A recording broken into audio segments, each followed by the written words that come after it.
మనిద్దరి మధ్యలో ఏ జన్మలో ఏ తీరని రుణం ఉందో, మరెందుకు ఇంతలో ఈ బంధనం ఇన్నింతలు పెరిగిందో, అమాయకమైన నీ చిన్నారి నవ్వును ఏ తల్లి కందో, ఇటే నీ దారి ఉందని నిన్ను ఏసుడి గాలి పంపిందో. పాపం పుణ్యం దేవుడికెళ్ళ పేదకు దొరికిన బంగారు కణిక, పాలు వెన్నా రేవని అనక ప్రేమను తాగి పెరగలి చిలక.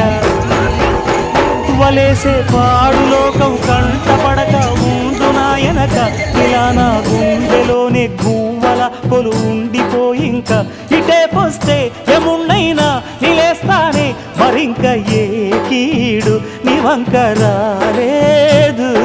జననం ఒకటే తెలుసు మరి, తన మరణం అన్నది ఎరుగదది కాద